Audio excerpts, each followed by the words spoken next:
5 kakaibang tattoo na ngayon mo pa lamang makikita. Kapag sinabi nating tattoo, iniisip natin ang sining sa katawan, permanenteng marka ng ating pagkatao, paniniwala o alaala. Pero alam mo bang may mga tattoo na hindi lang basta disenyo? May mga tattoo na hindi nakikita sa liwanag. May mga tattoo na tumutunog kapag na-scan. At may tattoo na maaaring magdulot ng pagkabulag. At kung mahilig ka sa ganitong mga videos ay pwede ka mag-subscribe at i-click ang notification bell upang ma-notify ka kapag ako ay may upload ng bagong videos, okay? So, let's start. Number 1, scarification tattoo. Imbes na gumamit ng tinta, ang disenyo ay nilikha sa pamamagitan ng paghiwa, pagsunog o pagsugat sa balat ng tao at saka ito pagagalingin upang bumuo ng isang peklat. Isa itong sinaunang pamamaraan na matagal nang ginagawa sa ilang kultura bilang bahagi ng ritual o pagpapahayag ng pagkakakilanlan.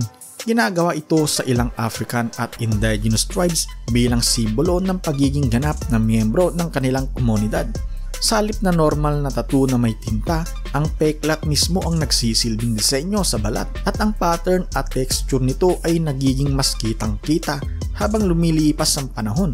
Ngunit napakasakit ng proseso dahil literal na sugat ang nilikha sa balat mo at may panganib din na infection o abnormal na paggaling ng sugat dahil sa pamamaraan na ginagamit dito. Hindi mo din maaaring burahin ito gamit ang laser removal tulad ng ordinaryong tattoo. Number 2 ay tattoo. Ito na ata ang isa sa pinakadelikadong paraan ng pagtatattoo sa mundo. Ang eye tattoo ay ginagawa sa pamamagitan ng pag-inject ng tinta sa puti ng bahagi ng mata.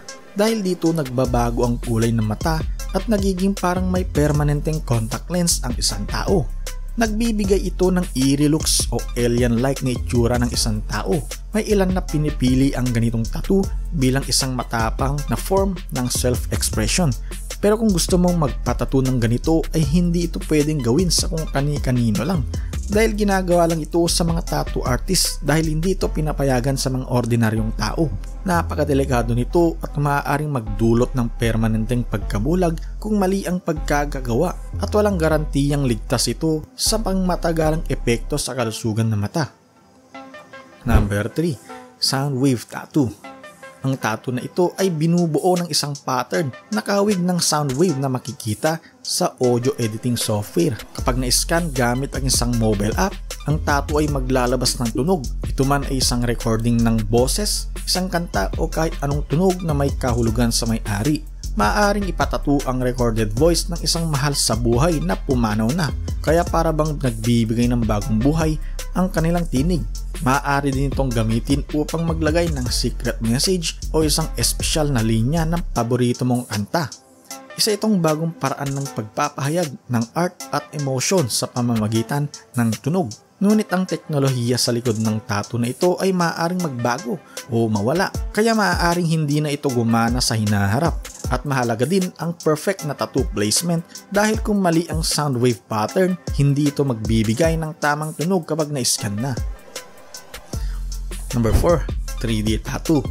Ang tattoo na ito ay ginagamitan ng advanced shading at illusion techniques upang lumikha ng tattoo na may mukhang lalim o texture na parang totoo. Halimbawa, may mga tattoo na parang tunay na zipper sa balat ng tao o kaya naman ay parang may totoong butas o sugat ang isang tao sa balat nito at may iba't ibang uri pa tulad ng isang ito. Isa itong kahangahangang form ng hyper-realistic body art. May mga tattoo artist na kayang gawing parang may lumalabas na aliens sa loob ng katawan o kaya parang mechanical na bahagi ng robot. Ngunit hindi lahat ng tattoo artist ay kayang gawin ang ganito dahil ito ay napakahirap gawin at napakamahal din ng ganitong tattoo dahil sa sobrang detalyado ng pagkakagawa at sobrang tagal din ng proseso dahil kailangan tiyakin na tama ang shading at perspective. Number 5, patch on the skin. Ang patch tattoo ni Duda Lozano ay isang hyper-realistic tattoo na ginagaya ang hitsura ng natahing tela sa balat sa pamamagitan ng advanced shading techniques, perpektong paglalagay ng detalye, nagmumukhang tila may tunay na patch na tela na natahi sa balat. Hindi ito simpleng tattoo lamang dahil para itong tunay na embroidery o patch na nakakabit sa balat ng tao. Napakadetalyado ng disenyo mula sa texture ng tela hanggang sa itsura ng tahi na animoy nakaangat mula sa balat. Isa ito sa pinakamahirap gawin sa larangan ng realism tattooing at tanging mga world-class tattoo artist lamang ang nakakagawa nito. At dahil nga kakaunti lamang ang tattoo artist na may kayang gawin ito at nang dahil sa sobrang detalyado nito ay mas mahal ito sa karaniwang tattoo at ang maintenance din ng tattoo na ito ay nangangailangan ng espesyal na pangangalaga upang mapanatili ang detalyado nitong itsura sa paglipas ng panahon.